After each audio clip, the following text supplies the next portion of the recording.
We have been playing Mafia the Old Country, the latest entry in the long-running Mafia franchise, and it's a fascinating shift. This isn't some big sandbox crime spree like Mafia 3.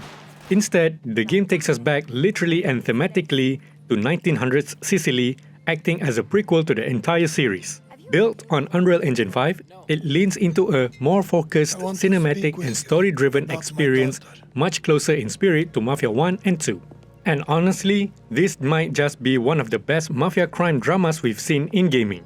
So, let's talk about it. Hey, this is Sean from Gamer Braves. It's been 8 years since we established Gamer Braves channel.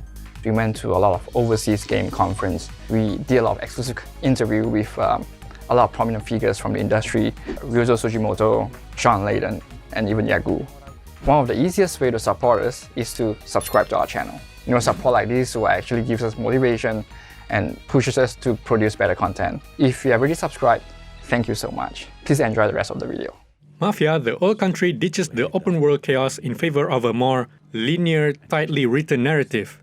We follow the journey of Enzo, a young boy sold off by his own father into the harsh world of sulfur mining overseered by Il Merlo of the Spadaro family. For 12 grueling years, Enzo toils away, saving up for a chance to escape. But when strange tremors and missing workers spark fear among the miners, Enzo gets pulled into something far more dangerous. A cave-in, a gas leak, an explosion, and in the middle of that chaos, Enzo takes a stand. He wounds Il Merlo, the ruthless overseer, and makes a desperate escape. But this act of defiance doesn't go unnoticed. Il Merlo hunts him down only for the confrontation to be interrupted by Don Bernardo Torrisi due to the member of the Spadaro family stepping into the Don Torrisi's lands, hence breaking the truce between the two families. Enzo, now under Don Torrisi's protection, gets taken in and starts working under Luca, one of the Don's most trusted men. And from here, the game begins its slow but compelling rise to power story. What really makes it special is the cast of characters. From Luca's stoic mentorship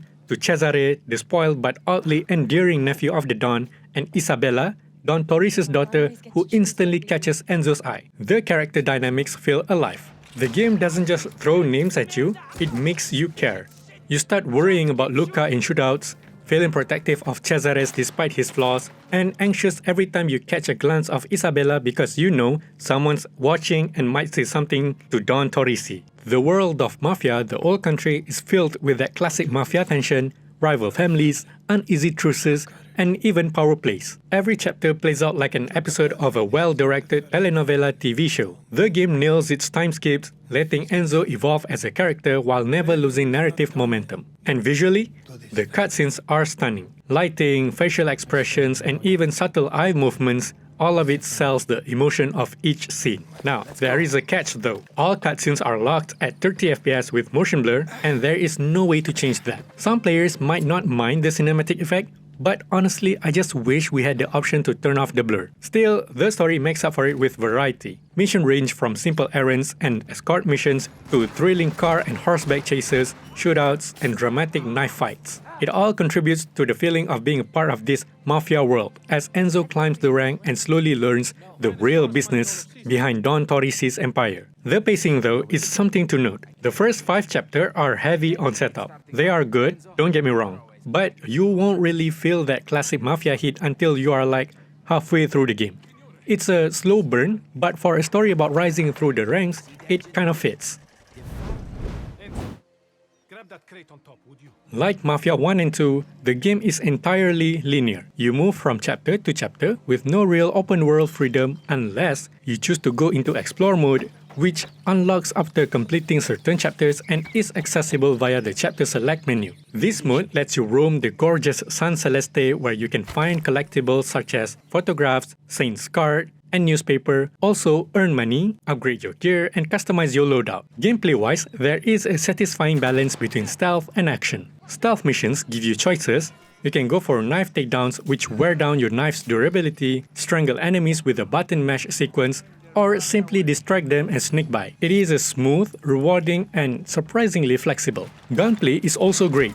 Classic firearm feels weighty, enemy AI keeps you on your toes, they will flank and toss grenades if you are not careful, and shootouts are just intense enough without being overwhelming. And then there's the knife duels. Cinematic, brutal, and mechanically satisfying with slashes, dodges, block, and even parries. These duels really drive home the personal stakes of certain encounters. There is also a decent layer of customization.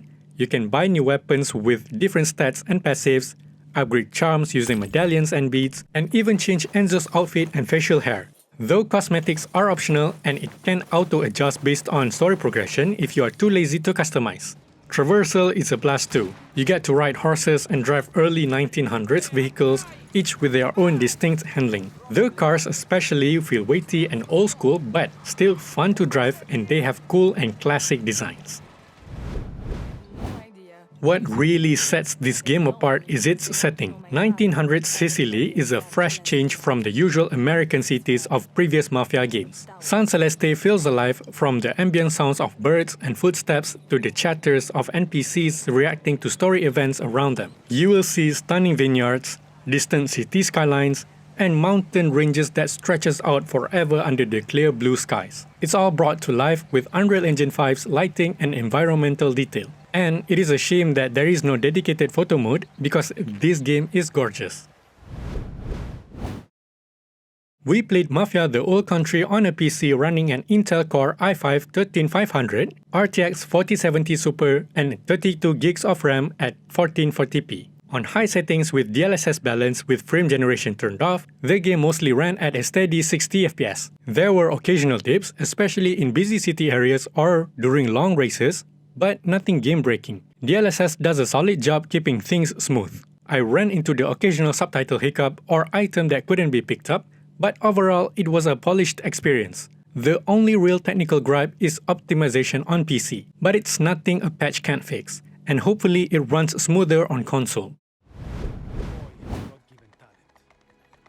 At the end of the day, Mafia the Old Country feels like a true return to form. It captures what made the original Mafia games so beloved: a strong, emotional story, deep characters, and that classic Mafia atmosphere of loyalty, betrayal, and ambition. Enzo's journey is brutal, personal, and rewarding. The gameplay is varied and engaging, and the world of San Celeste is a character in itself. Sure, the story takes its time to ramp up, and the 30 FPS cinematic log might turn off some players, but if you are in it for the long haul, this is a Mafia tale worth experiencing. For this game, we are giving it an 8 out of 10. So, should you buy Mafia the Old Country? Yes, if you are craving that cinematic, story-driven style of Mafia 1 and 2 with rich characters and a world that pulls you in. No, if you are looking for a fast-paced gameplay, full open-world freedom, or cannot stand slow-burn storytelling and locked cutscene frame rates. That is all for our review of Mafia the Old Country. What do you think of this game, and what do you expect to see in this game? Leave the comments down below, and don't forget to like, share, and subscribe for more content like this. Catch you in the next one!